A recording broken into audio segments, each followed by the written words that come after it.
Jurassic World. Oh my god, it is utter shit.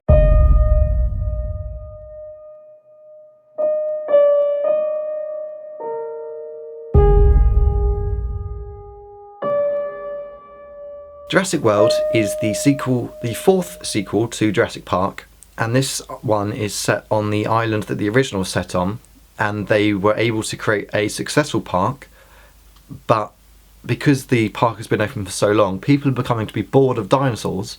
So to combat this, they genetically modified a T-Rex and many different elements of dinosaur to create the ultimate dinosaur, otherwise known as the D-Rex. But when this D-Rex begins to fight and come out of its cage, all hell breaks loose, as you'd expect. And it's the story of that, really. Starring Chris Pratt as the main lead character, the narrative is pretty wobbly. It doesn't really have much strength to it because none of the characters have any oomph or depth to them. I'd say that the largest character relationship in the film is between Chris Pratt and one of the velociraptors called Blue, who arguably is one of the main characters. In addition to this minor character flaw, there are a lot of other flaws to the film that just ruin it and just make it a terrible experience. For instance, as we all know, films like to do product placement. For instance, I've got a lovely Harry Potter mug there, which is a little bit of product placement, but also because I just want a coffee there, right? In Jurassic World, there is product placement everywhere. There is a scene with Chris Pratt where he was sitting on a car, and the lead woman, who I don't really know as an actress, she's probably famous, I've never recognised her before this. She's having a bit of a freak out, and Chris Pratt says to her, sitting on a car, drinking a bottle of cola, says, "You need to chill out," and then drinks cola. And then it cuts away from that, and it's just, he never has a cola again. It's just like a Wayne's World. It's like a Wayne's World spoof, but they're taking it seriously. Yes, and it's the choice of a new generation. And it just ruins so much of it. And there's another bit where Chris Pratt gets flown across the central attraction. There's a Starbucks behind him, then there's a Pandora, and then all the vehicles in the film are Mercedes-Benz, and it's just, clearly the product placement worked because I'm able to talk about it, but if you're going to be doing product placement in a film, make it fucking subtle. I don't want to be there thinking it's a fucking advert for the latest Mercedes-Benz. It's just, oh. If you're going to do product placement, fine. Do it like Wayne's World did it. Don't do it like, oh, you need to relax, have a cola. Oh, that really pissed me off in that film. Plus, there are these two children in the film that do nothing for the narrative whatsoever. They're just there just to kind of get kids in the mood for the film. But the characters of the children are so annoying. For instance, there are two kids. One of them is a teenager, the other one's like a little genius kind of thing. And the teenager, when he leaves his house at the beginning, he says goodbye to his girlfriend and says, "Oh, I'll never leave you," and shit like that. And he's wearing Dr. Dre Beats, which is more product placement. And then when he's at the park, all he does is stare at women like this. And it's just, what are you doing? Are you trying to get them in with your stare? I'm pretty sure if you were, I don't know, Alton Towers, well, not Alton Towers, because Alton Towers you'd probably lose a leg. It just doesn't work as a premise. Like, two characters would not behave like that. And the little kid, he's a genius for fuck knows why, and it just doesn't make any sense. And then randomly halfway through the film, they just throw in, "Oh, don't forget our parents are getting divorced, are they?" Yeah, did you not know that? And what? That is not storytelling, that's just heavy exposition. It just doesn't make much sense. And I know these sort of films, you're not exactly after a lot of logic because, you know, you're not going to have giant rampaging dinosaurs. But the whole point of a disaster movie is because you're meant to see the characters develop and see how the relationships grow and things.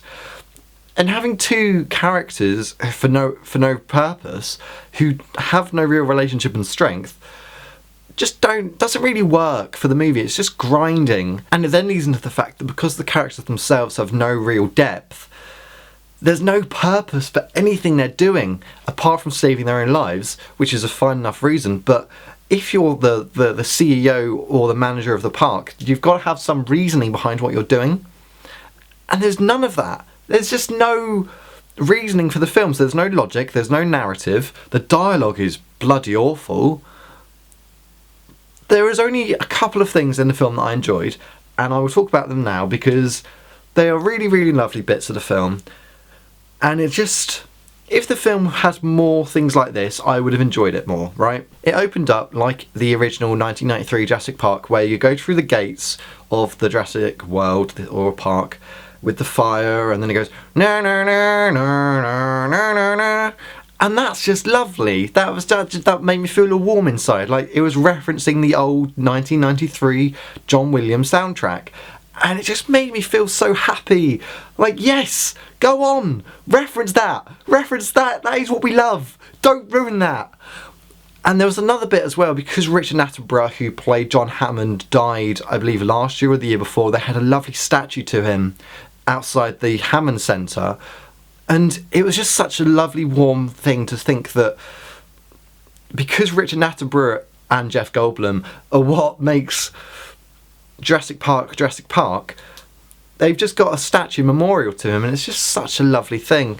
And the director must have done that just out of heart, I suppose. And it was just such a nice, warm thing, because I know you get in films in memory of so and so, but to see a visual cinematic piece as a memorial to him, whether or not it was subtle or not, was just so lovely. And it was in the background as well, so the camera didn't like go into it and say this is in memorial of John Hammond. It was like a little background thing. You could see Richard Attenborough, and it just, I don't know, I like that bit, but I guess I just like the references and stuff. And there was a little bit where there was a guy wearing a Jurassic Park t-shirt, and there's a little quip between him and the lead actress, and it just made me laugh. The film was shit, utter shit. But that little scene made me laugh, because I'm a fan of references and homages and things like this. And seeing a guy reference the film that they're doing a sequel of just makes me laugh. It just made me laugh, to be honest. It's just like, yeah, we're well aware of the fact we're doing a sequel to a film you loved about 10 years ago, about 20 years ago, but I'm going to wear a shirt anyway because I know that a lot of people wear it and I'm going to wear it proud. And they do a little joke saying, yeah, but you are aware that hundreds of people died over that. It's like, yeah, but it's history. It's like, yeah, we know it's history. It came out in 1993, people. I love Jurassic... Well, I don't love Jurassic Park.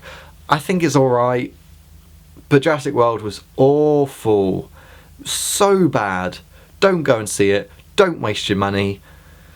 I will try and do a film review where I don't swear. I promise.